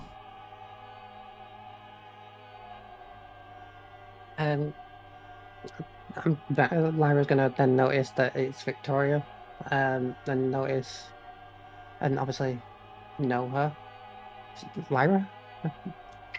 Victoria, is that you? Yes. What are you doing here? I have come to stop the Camarilla advancement and protect the Anarch way of life. You see, there is an alternative to the Camarilla, and it's free and welcoming. You should join us and stop this awful tyrant. Mars is going to prop his ears up about calling it awful tyrant. He's like, oh, by the contrary, my girl, this is not a tyrannical democracy. The Camarilla way is the only way to protect the Masquerade. And there will be no catalyst for change.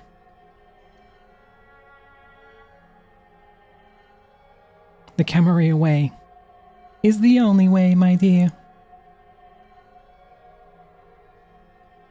You'll notice that the other two Camarilla just completely stop what they're doing and turn towards Kira and Victoria. Go over the radio to Kira and say, hit him with awe. That actually is a good point, by the way. I did already activate both Awe and Melpomene, and I did roll for it successfully, yes. So that would be up, as well as Unswayable Mind. So they approach, as you approach, they are just completely stopped in their tracks, and they just pay attention to everything that you and Victoria have to say. Victoria kind of edges and then says,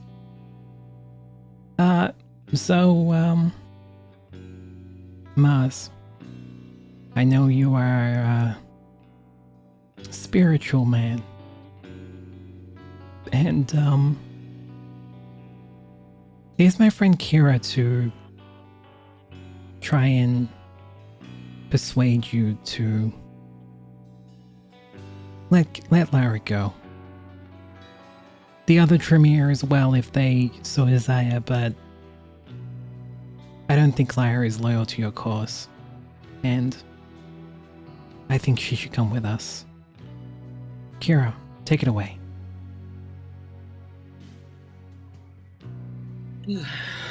Mars Patronus, you don't know me, but my name is Kira Amalia Smirnova of the Ventru clan.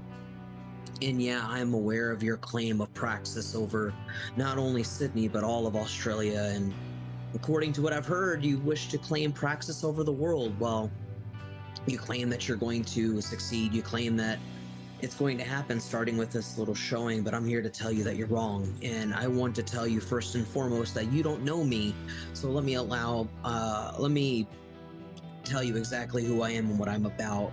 I was about the plan to bring both the Camarilla and the Anarch movement together in something that far exceeds what ridiculous thing you have in mind. In fact, if you had actually been more open-minded, if you had actually been someone who would see exactly what change could be, how things could be better, not only could the Camarilla and the Anarch movement work together, but something bigger could be attained. Something big, much bigger than both of us could be achieved. But through this little act, you made it seem so much worse than it is in America. You see the Camarilla as one of respect. The Camarilla is something I respect in America. I come from America where the Camarilla, yeah, we do have laws. I do know our ways. I do know the commandments.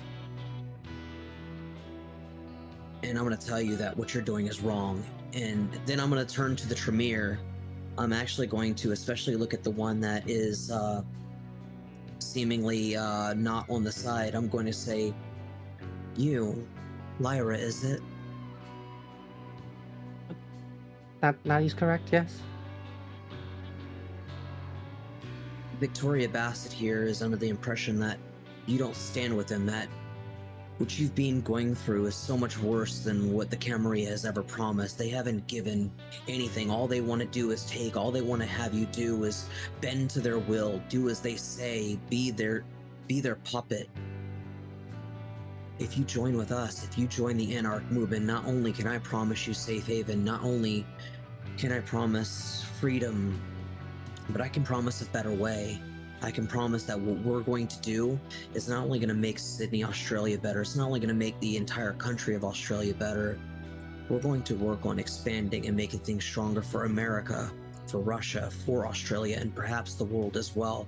We want to bring it to where no matter what clan you are, you're going to be able to live and be free and have what you need without having to bend to the whims and will of this madman. So, let me interject for a bit.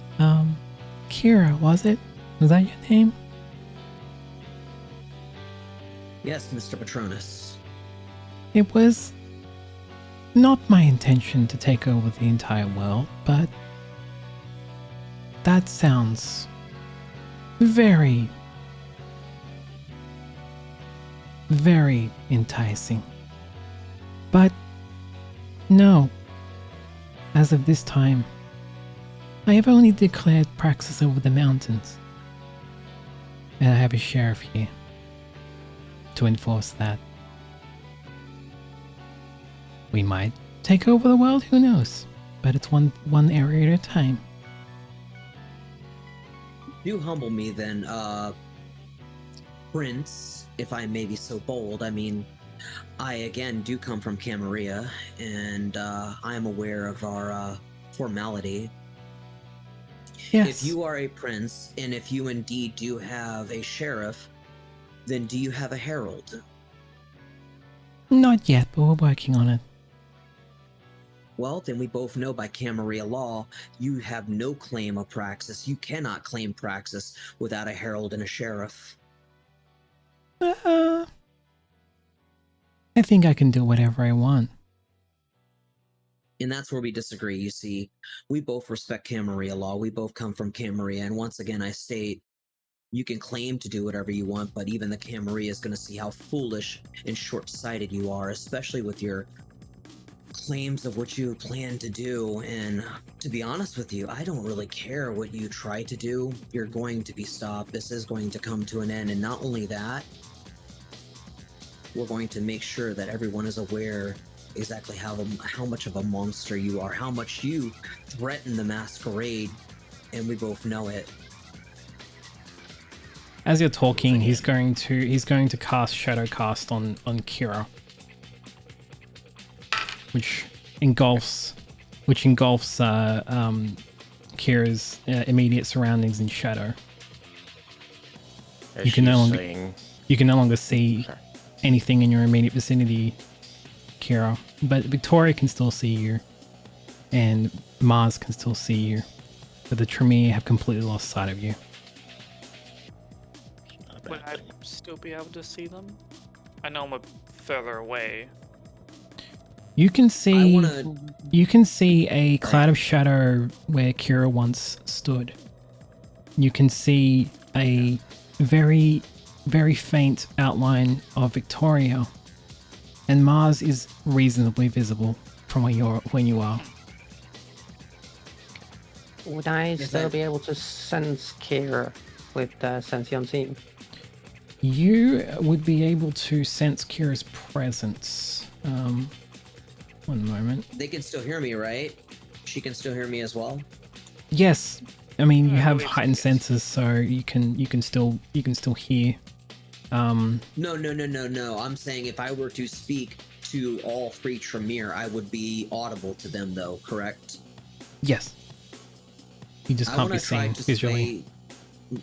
Okay, I want to try to sway not only Lyra. I want to try to sway the other Tremere as well. No matter how difficult it may be, if I may be so bold as to try, I'd like to state first and foremost to Mars Patronus first that this darkness, it doesn't scare me, Mars. Honestly, we both come from darkness as well. Our world is darkness. Everything we've known since we've come into this life is darkness. And then I'm going to pause briefly and just try to talk in the direction of the Tremere, and I'm going to say, I ask humbly of you all, I implore of you all, if you join us, if you join the Anarch-Free movement, not only do you, again, have freedom of choice, not only can you have the life that you wanted without anyone telling you what to do, but you can have a home, you can have a safe haven, you can rebuild, you can make your clan stronger, and know that there will be support behind you. What I'm trying to do, what I want to do, it's never been about amassing wealth. Yes, I'm of Clan Venture and we believe in influence and wealth and power, but I think that there could be so much more than that. I think there could be so much better, and if you trust me today, allow me to prove to you tomorrow. As you're speaking, Victoria decides to shadow cast Mars in retaliation and grows hungrier. She cast shadow cast on Mars. However, since they're both La Sombra, he can still see. However, everyone else loses sight of Mars, including the Tremere. Including me. Everyone else can see a shadow where Mars once stood, but Mars can So- still see, and oh yeah, Nicholas can also see through all of this as well, with Eyes of the Beast. Yeah. So as soon as Mars cast shadows on Kira, I would have ordered, instructed Victor to start moving the car in, like on attack, basically. And I'm using my ability to see through the shadows to direct him not to hit anybody we care about. Yep. So they're having this conversation while this car is speeding at them. Yeah. Everyone notices this oncoming car, and Turn the headlights off, right? everyone Maybe would not. I don't know. everyone would see that this car is kind of careening towards them, and they kind of all dodge out of the way, and try and get to a safe place. As this happens, Victoria tries to see through the darkness a bit better. She's going to cast Where the Veil Thins, which will start with a rouse check, which she fails. She's at 5 hunger. But that's a 5 for her, isn't it? 5. She hasn't Oh, she hasn't lost control yet, but she's about to. She's going to Oh, attempt. didn't she drink a blood bag? Yeah, but she's that gotten part back. back She too, failed just like every failed other. 3. She's gotten back to 5. Okay, so intelligence and oblivion. Let's go.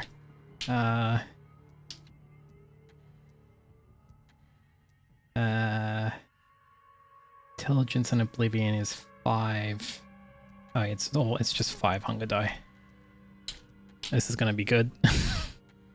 Oh no, Yep. this is gonna go horribly.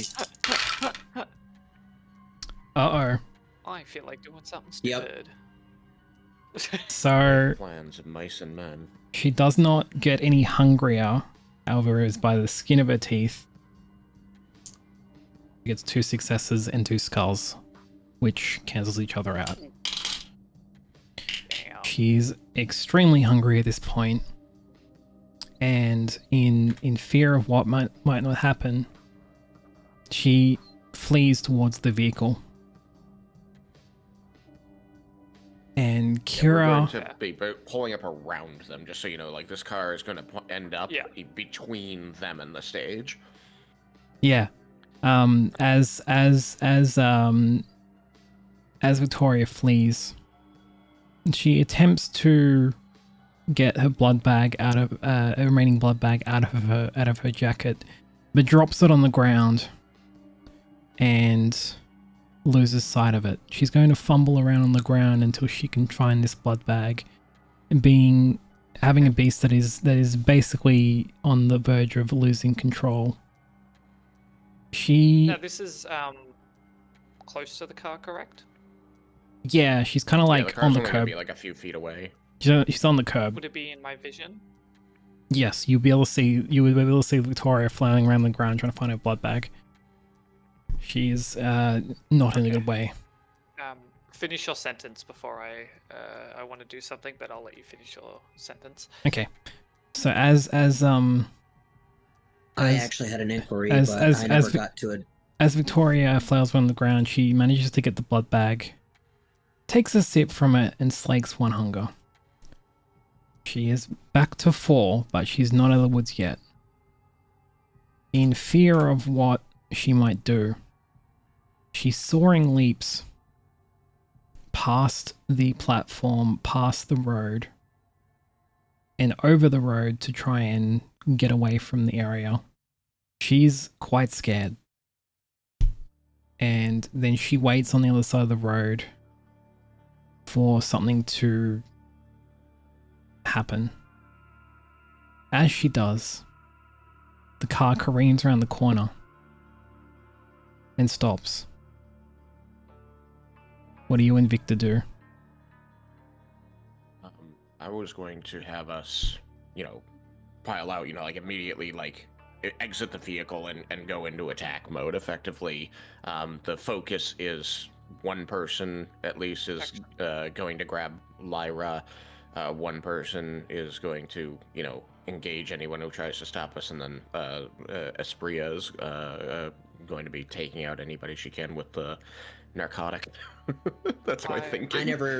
I kind of wanted to have something address what we never got to it. Go ahead. I was trying to persuade the all three of the Tremere, but we never did talk about it. So the Tremere were indifferent to you. They just kind of stood and listened. Lyra was just listening, but not really paying fully attention. And Did I roll? so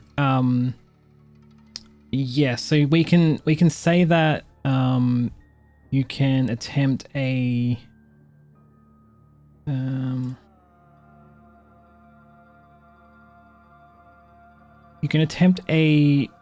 wits and leadership roll, including a hunger die, and see if you can persuade these Tremere to defect from the Chimera and Mars. All right. I would like to do something, but I'll wait for Arya. I'll wait for Kira to do the roll and see what that happens. Mm-hmm. All right. Can I burn a willpower? Sure. All right.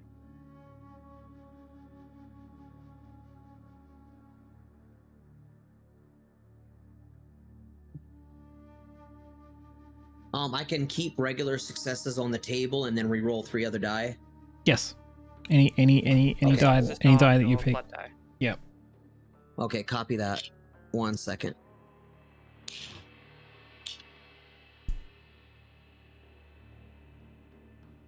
Oh my goodness. Oh my goodness. Is that a good?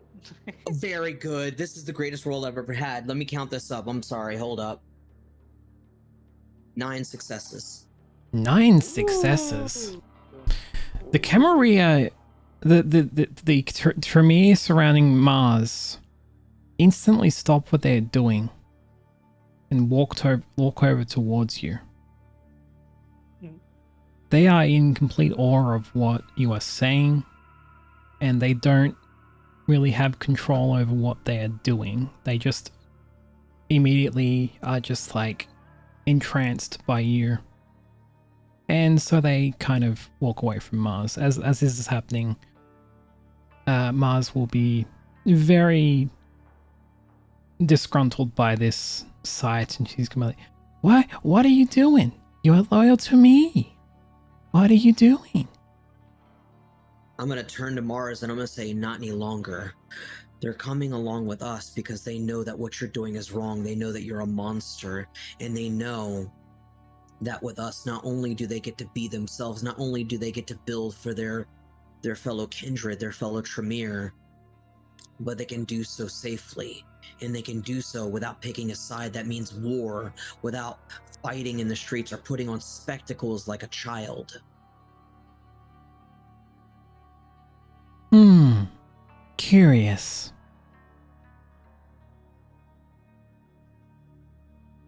As this happens, Mars gets impatient, and instead of reacting in a hostile way like Mars usually would, he gets frustrated. And he sticks the sheriff on you. The sheriff walks over towards you and threatens you. He's very cross. Go ahead, Respiro. Would I be able to use Sense of Beast to figure out if they're a vampire or not? Like werewolf, vampire. Pretty much if they're a vampire or not. If who's a vampire? I guess. The sheriff. The sheriff is Big armored is of Banu Akim, which is a vampire clan. It's pretty obvious that they're kindred. So, what's the sheriff doing about the vehicle and the Gangrel and Bruja between him and Kira? We are getting to that. Okay. So the sheriff is basically sicked on Kira for essentially having the Tremere defect from the Camarilla and Mars as a whole. Mars doesn't like this, and so therefore he instructs his sheriff to take care of it. As the sheriff approaches, he has a special pistol that has incendiary ammo that can do a bit of damage against kindred. It's particularly specially designed to hurt kindred. He is going to attempt to shoot towards He's armed with a Kira. pistol. The second he moves, I'm dashing at him. Like, he does not get a chance to move. Okay. So as the sheriff attempts to move towards Kira, he suddenly has a very angry and aggressive Bruja in his face. And he will attempt to stop, to not lose balance. He'll activate Cat's Grace. And he will get distance between Kira and Mars. And he will approach. He will speak to Mars and he'll say, "Boss, I don't think we can fight this. This might be out of our pay grade." Mars just responds with, "Preposterous. What are you talking about, boy? Preposterous. We are the Camarilla. We don't bow for a fight." As this is happening, Victoria is kind of just reeling on the side of the road, but sees that the confrontation happening on the platform, and she soaringly back over the road and comes back into the fight. She approaches Mars and she says, "You will not win. I will not back down. This isn't over. And she shadow casts on the area.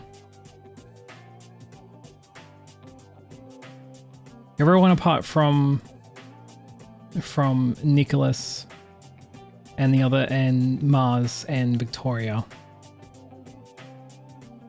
suddenly disappear from sight. Nicholas can observe that the other two, Tremere and Mars, seemingly vanish into shadow. Oh, they What is- they didn't buy in? What is left after the shadow completely disappears is Lyra. Everyone else is gone. Victoria screams out, "Ah!" She's extremely frustrated. She knows exactly what's happened. Mars took the other two Tremere and himself and vanished into the shadow, leaving Lyra alone on the platform. There's no more shadow, only the darkness of the night.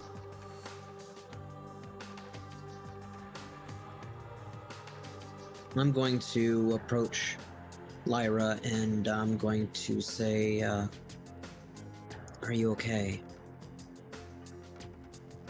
If you're asking if I'm physically fine, then yes, I am okay. I'm sorry I couldn't Still a bit save your confused. sister. Still a bit confused on what's entirely going on here. To be honest, I'm a bit confused as well. In fact, all of this was sudden and I'm just really sorry we couldn't save your sisters. They made their choice. It's sad, but we couldn't help it. I felt like I was really getting through to them, but I don't know. Unfortunately, Mars has his ways of fighting dirty. And he reclaimed his loyal Tremere for the Camarilla and then disappeared. This is textbook Mars Patronus. I should have seen it coming. Well, two things have happened here, Miss Bassett. Two things have happened here, Lyra. One is that they left you, they lost you. And two, this spectacle that was supposed to put forward their plan and maybe even become stronger or something. I don't exactly know what he had you doing, Miss Lyra, but he failed. And not only did he see our strength, and then he lost a Tremere for his plan, but he saw how united we were, and they got scared. They had the sheriff and Mars himself, and they backed down. Yes.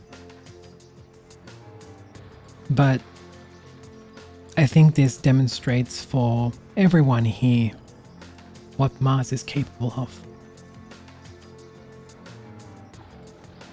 And in truth, I underestimated him a little bit tonight. We will need to figure out where he's going to strike next. He seems to have no problem with being in public. Oh yes. I'm going to turn to Victoria and say I might be able to help a little bit with finding out where they are going to strike next. Oh? To tell. I can see so far into the future of some sorts. Premonition, as per se. Oh. Esperia is pretty much going to exit, like Cloak of Shadows, and just kind of appear and be like, so you're a psychic? In a sense, I have a few different other abilities, but yes, premonition is one of them.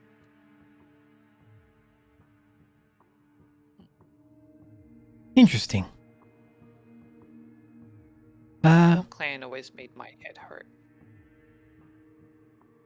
We make our own head hurt sometimes.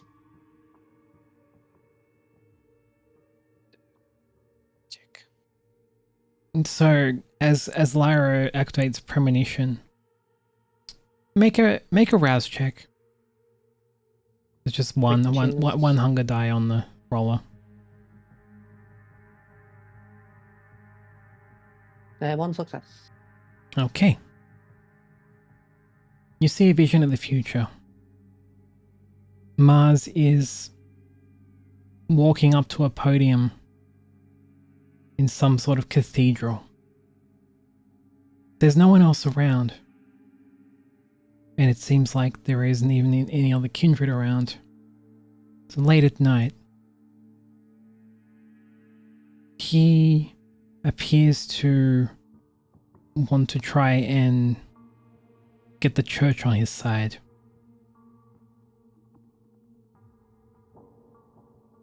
As you look further around, you notice this is St. Mary's Cathedral in the centre of the city. You don't know when this is going to happen, but you know that Mars is going to attend this cathedral in the dead of night and attempt to do some sort of ritual there.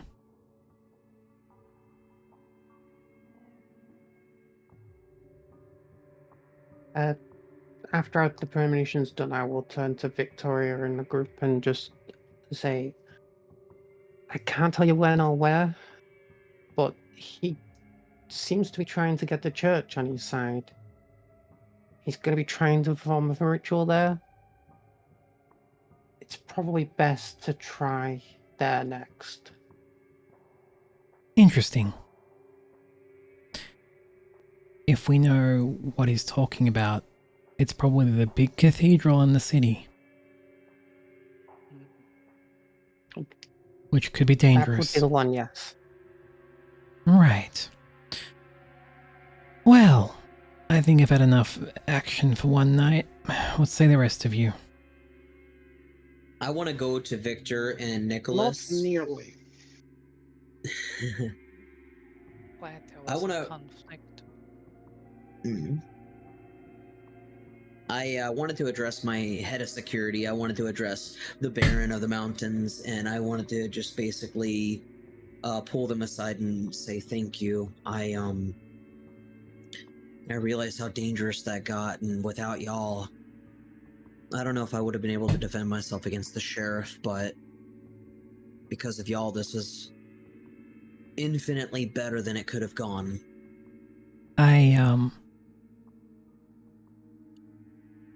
I admit, I definitely underestimated Mars tonight. I'm sorry. I didn't expect it to be quite that dangerous. Did. Honestly, I think we got off easy, but I guess we can thank the Sabbat for something. That's a name I haven't heard in a while. Yeah. Good reason. Sabbat? But The Sabbat him used fast to and hard be like that. like the Anarchs or Camarilla, but far more sinister and dark. My clan, La Sombra, and Akata, were mostly the leaders of the Sabbat. But the Sabbat has fallen apart since. And so, kindred in my clan are kind of searching for a new home.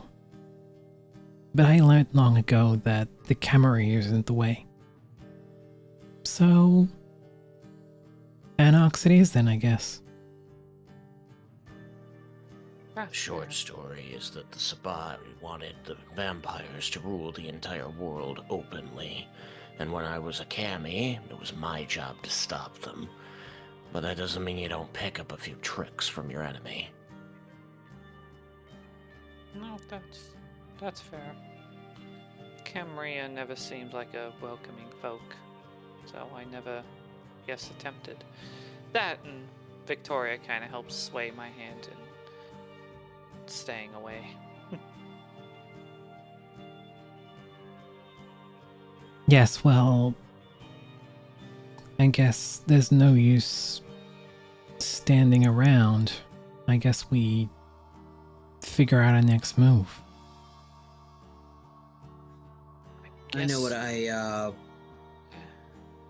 know what I want to do. I actually want to approach Lyra and state that I think it might be best for you to not only lay low and go somewhere safe in case they ever try to kidnap you. Maybe you can come to our domain. You can come to Sydney, and maybe even maybe I can introduce you to my nightclub. I run a place called Sydney Secluded, and we would love to have you there, at least for the night, so you have somewhere to stay. We have refreshment if you need it. And additionally, we can try to find maybe a means of getting you a home if you would like to stay closer by us, if you'd like. I will nod my head at Kira and just say, much appreciated for the hospitality. New friend.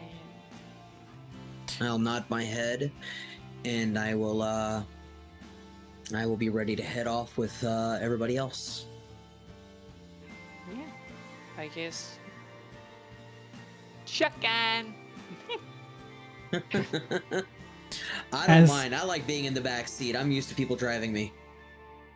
As the group like approaches canceling. the vehicle, Victoria turns towards the platform where Mars once stood, and she gets an eerie feeling. She senses this is not over. Not by a long shot. And with that, this concludes episode 4 of our Vampire the Masquerade Chronicle, Sydney by Night. We hope you had a good time tonight. And as always, as dawn approaches, we hope to see you next time. Night falls. Bye for now. Bye bye.